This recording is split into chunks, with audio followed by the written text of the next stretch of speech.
Hello, this is Cho of the Shiny Colors Discord. Welcome to another episode of the Shiny Review. Today, we've got two new cards to talk about. We have the Twilight's Collection Produce SSR for Chiyoko and Support SSR for Luca. Now keep in mind that both of these cards are technically limited. Anytime a Twilight's Collection banner happens, they will be on the banner, but at a much lower pull rate than you would expect. Meaning that it'll be much harder to get copies of her in the future. So if you want either of these cards, now is realistically your best time to get them. Starting things off, we have Chiyoko. As if the onslaught of limited banners wasn't enough with the collaboration, Chiyoko sneaks in to utterly breakdance Hokura as a concept, doing exactly what I called back with P-SSR11. A lot of us are surmising that Choko is going to get a card this year that will probably synergize with this Kaho better, since Choko has been in kind of a weird limbo state in regards to her card quality, so we could see another card that synergizes with this Kaho in the future, but we just gotta...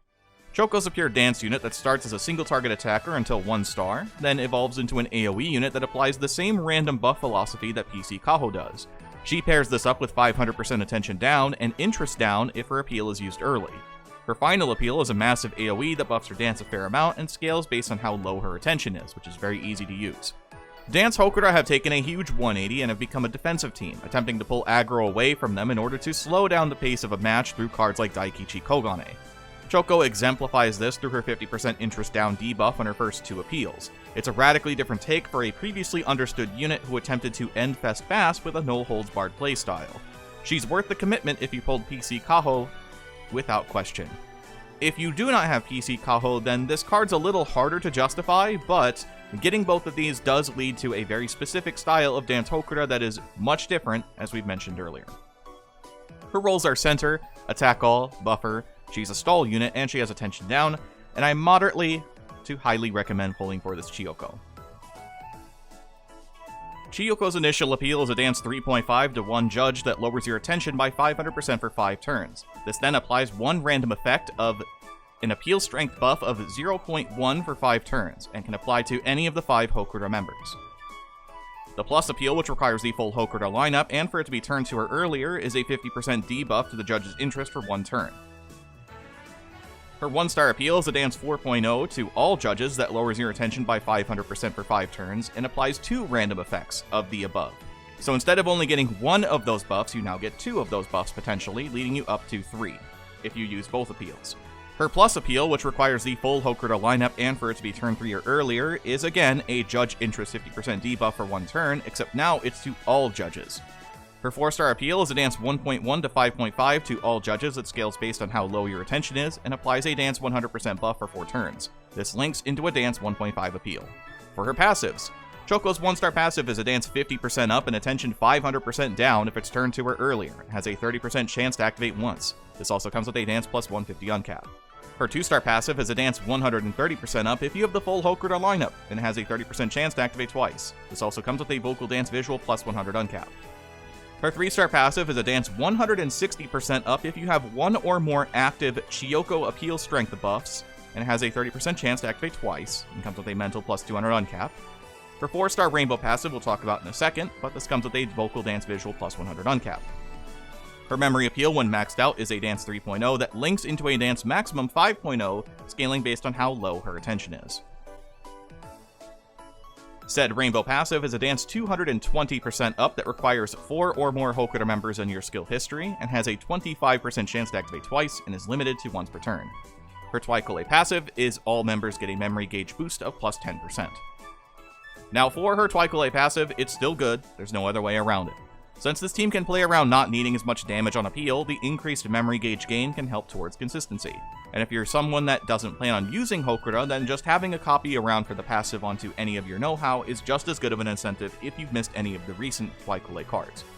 The rainbow passive is honestly such an easy condition to fulfill no matter how you build this team, so finding your way to it will be a large boost to damage output on key turns.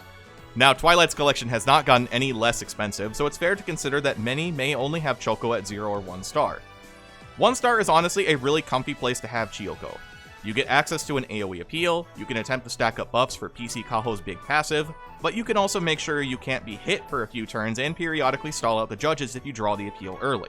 There's almost an argument to be made where you'd not care that much about having a maxed out Choko, but to each their own. There are some that would prefer to use her 0 and 1 star appeals over her 1 star and 4 star. But there's also the opposite, people that would want to use the 4-star and 1-star for the AoE, and not use the 0-star for the buffing potential. This also doesn't discount the fact a base level Chiyoko is still a pretty good center too, all things considered. Especially when you consider the fact that you can run TwiColle as not the center and still get the charge benefit, meaning that you can make this memory appeal real strong. You really can't go wrong with any number of copies. For the support recommendations, the MVP once again is TwiColle Natsuha, but now we're prioritizing Daikichi Kogane alongside the usual suspects for dance teams. Now realistically, you care the most about making sure you utilize Kogane, but this is mostly true for the rest of your team over Chiyoko specifically. Take Daikichi for certain if you only have her 0-star appeal. Natsuha continues to be the MVP for Hokura, and the rest essentially are identical to TwiColle's support lineup. It's a lot of generally good dance supports with a good mixture of masteries to make stat growth easier. For the synergy options, TwiColle is kinda obvious here. She awakens as a force of nature with the introduction of Chiyoko, rapidly morphing Hokura into a team that can favor stall tactics and slow play. Both of their appeals can feed into Colle's rainbow passive as well as her memory appeal. My Songs collection Natsuha doesn't quite entirely mesh with the team for now, but she also doesn't entirely get in the way either. In reality, Natsuha is a flexible card choice, but MSC is the most appropriate given her attribute, so feel free to mix and match a Natsuha as you feel. Jury 10 continues to operate as a double duet bot, setting up Choco's rainbow passive sooner rather than later. She's not as entirely integral to the build in this iteration necessarily, but she is still a valuable asset to have at the ready if you are not entirely sold on the slow play of Dance Hokura and want to keep it a little more traditional. Finally, for the grades, Chiyoko as a center I think is a fairly easy double S. I don't really know what else to say about her memory appeal, as it's incredibly straightforward. Once you use any of her appeals that reduce attention or proc her 1-star passive, she's at full power without question. If you consider the possibility of running her alongside TwiColle, this is a potential dance 10.5 with barely any strings attached. If you don't opt to have Kaho as your center, Chiyoko is just as good an option as any. As a unit, I think she earns an S to a double S-. Chiyoko is kind of just this crazy good card all around. She's somewhat functional with 0 extra copies and becomes insanely helpful at 1 star, and only gets better from there. While her 4-star AoE appeal doesn't pack quite the utility as her other 2 appeals, you can still certainly hit real hard if you opt to take it. She's extremely flexible, helps alleviate TwiColle's issues, and makes a new take on Hokura extremely feasible. There have been some players, one in particular, that have been really exploring the idea of stall Hokura, and have been able to push this card to the absolute limits alongside TwiColle, making hilariously high-scoring teams in Grade 7, specifically revolving around charge appeals and the fact that those are kind of broken right now, and Chiyoko makes utilizing that super easy. Next then, of course, we have Luca. TwiColle Luca enters the fray as a generally strong visual support with an added niche for both visual shees and for visual comedic. Luca is about as well-rounded as you could ask for in a visual support. That said, most of her stronger passives will be impossible to use unless you specifically build around bringing Luca as well as utilizing the appeal this support provides. That amount of investment might be a bit much, however. Overall, she's a very solid support for 2 major teams, and she's kind of okay at best for other visual units. Her support skills include Unit Mastery SP, which reaches +12 at level 65, Visual Stay Mastery reaching +5 at level 80, Unit Mastery Visual Limit Up reaching +8 at level 80, Visual Mastery Stamina reaching +6 at level 80, and Room Mastery reaching +5 at level 80. Otherwise, she has the usual things of Idol's Bond, Rest Boost, and Stamina support. Her support appeal does scale, becoming a Visual 3.1 that grants you a 5% visual buff for 3 turns at level 60, upgrading all the way to a Visual 3.5 with a 25% visual buff for 3 turns at level 80. Her TFD idea is visual, her insight token for grad is vocal, and her proficiencies and landing point are visual and mental. Luca's 0-star passive is a visual 60% up that requires it to be turn 3 or earlier and has a 20% chance to activate twice. This comes with a visual +50 uncap. Her 1-star appeal is a visual 3.5 that grants a visual 20% buff for 3 turns and comes with a visual +50 uncap.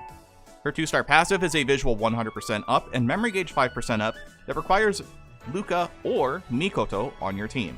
This has a 30% chance to activate twice and comes with, again, a visual +50 uncap. Her 3-star appeal is a visual 5.0 that grants a 40% visual buff for 4 turns and +1 mulligan. This also comes with a Change Appeal that requires the full Comedic lineup to activate, which grants a Luca Appeal Strength buff of 0.1 for 3 turns, and comes with a Visual Mental plus 75 uncap. Her 4-star passive is a visual 180% up that requires 1 or more Luca Appeal Strength up buffs. This has a 30% chance to activate once and is limited to once per turn. And again, comes with a Visual Mental plus 75 uncap. Luca, I would grade somewhere between a B to an S, depending on both the number of copies you have as well as where you're choosing to use her.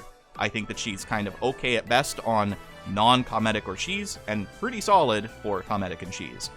She's a fairly funny support, ranging from underwhelming to very solid depending on where you decide to use her. But I also feel this is kind of appropriate, and I think should be the standard power level for supports, especially from TwiColle. I like the idea that cards are relatively good outside of their team, but extremely good within their team. I'd much prefer that to supports that are just so obscenely strong on any team that it really doesn't matter where you use them. The added versatility of her 2-star passive to pivot is either a bridge to Cheese or outright letting her support Cheese instead of Comedic is neat. Though I wonder what the implied vibe is narratively, given that we're already about a year or so divorced from the events of 7th, where everything involving Luca and Cheese are just kinda settled and resolved there. All in all, she's a solid enough support to consider for 2 teams in particular, 3 to 4 if you're really feeling it. If you're running something like Illumine and decide to sneak a Mikoto or Luca on there, there are options to make that 2-star passive useful. Otherwise, it's just going to feel kind of okay at best. And that will do it for the video today. Thank you so much, as always, for watching. Next time we'll be talking about the banner they just announced today as of recording, which is the new limited banner featuring Amana as the Produce SSR and Kaho as the support. I'm a little concerned. I don't have a ton of gems left, but I'm going to do my best, and hopefully, good luck to all of those who are deciding to pull. Till the next one, I've been Cho. Thank you for watching. Have a wonderful rest of your day.